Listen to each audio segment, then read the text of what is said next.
নতুন Gmail ID mobile দিয়ে খুব সহজে খুলতে পারবেন। নতুন জিমেল আইডি খোলার জন্য মোবাইল থেকে জিমেল অ্যাপটি খুঁজে বের করবেন। জিমেল অ্যাপটি সব মোবাইলে থাকে। এই জিমেল অ্যাপটি ওপেন করে স্কিপে ক্লিক করবেন। Add an email address plus আইকনের অ্যাড অ্যান ইমেল অ্যাড্রেস অপশনে চাপ দিবেন। গুগলে ক্লিক করবেন। আচ্ছা, আপনার মোবাইলে যদি জিমেল আইডি লগ ইন করা থাকে তাহলে নতুন জিমেল খোলার জন্য জিমেল অ্যাপ ওপেন করে জিমেলের লোগোতে ক্লিক করবেন। অ্যাড অ্যানাদার অ্যাকাউন্টে ক্লিক করবেন। গুগলে ক্লিক করবেন। আশা করি জিমেল মোবাইলে লগ ইন থাকলেও এইভাবে গুগল অপশনটি খুঁজে পাবেন, আর জিমেল লগ ইন না থাকলেও গুগল অপশনটি খুঁজে পাবেন। গুগলে ক্লিক করে মোবাইল স্ক্রিন আনলক করার পাসওয়ার্ড দিবেন, আর প্যাটার্ন দিয়ে মোবাইলের স্ক্রিন আনলক করলে প্যাটার্ন দিবেন। নতুন জিমেল আইডি খোলার জন্য ক্রিয়েট অ্যাকাউন্টে ক্লিক করবেন। নিজের জন্য জিমেল আইডি খুলবেন, তাই এখান থেকে ফর মাই পার্সোনাল ইউজ উপরের ফর মাই পার্সোনাল ইউজ অপশনে ক্লিক করবেন। ভিডিওতে লাইক করতে কিন্তু ভুলে গেছেন, কষ্ট করে লাইক করে দিন।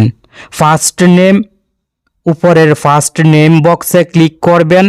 যে নামে জিমেল আইডি খুলতে চান সেই নামটি ফার্স্ট নেমের বক্সে ইংরেজিতে লিখবেন। নিচের বক্সটি অপশনাল, কোনো কিছু লেখার দরকার নেই। নেক্সটে ক্লিক করবেন।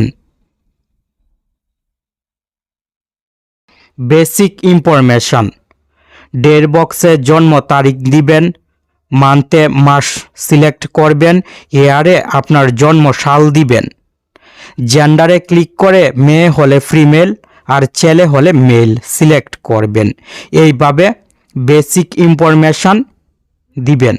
সঠিকভাবে বেসিক ইনফরমেশন দিয়ে জিমেল আইডি খুলবেন। নিচের দিক থেকে নেক্সটে ক্লিক করবেন। ইউজার নেমের বক্সে ক্লিক করে আপনার নামটি একসাথে ইংরেজিতে লিখবেন। স্পেস দেওয়ার দরকার নেই। স্পেস না দিয়ে নামটি একসাথে লিখবেন।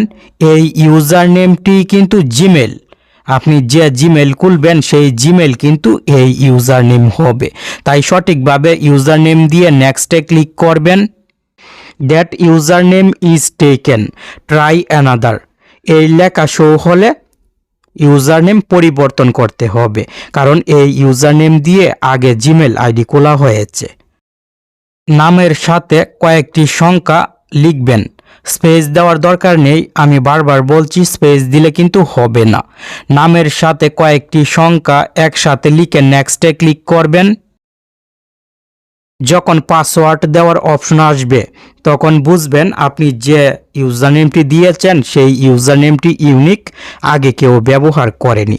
এখন পাসওয়ার্ডের বক্সে ক্লিক করে 8 সংখ্যার উপরে অক্ষর সংখ্যা মিলিয়ে কঠিন পাসওয়ার্ড দিবেন।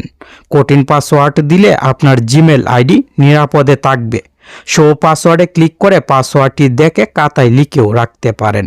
নেক্সটে ক্লিক করবেন। নেম ইউজার নেম এখানে থাকবে, ইউজার নেমটি পাসওয়ার্ডের নিচে লিখে রাখবেন। নেক্সটে ক্লিক করে আই এগ্রিতে ক্লিক করবেন। নাম্বার ভেরিফিকেশানের অপশন আসলে একটি নাম্বার দিয়ে নাম্বার ভেরিফিকেশান করে নেবেন। আর আমার মোবাইলের মতো নাম্বার ভেরিফিকেশান করার দরকার না হলে জিমেল আইডি খোলা হয়ে যাবে। দেখুন জিমেল আইডি খোলা হয়েছে। এখন রিসেন্ট পেজ থেকে জিমেল অ্যাপটি রিমুভ করে আবার জিমেল অ্যাপটি ওপেন করেছি। জিমেল আইডি লগ ইন হয়ে গেছে। এই জিমেল আইডি মাত্র খুলেছি। এইভাবে কিন্তু খুব সহজে আপনি জিমেল আইডি খুলতে পারবেন।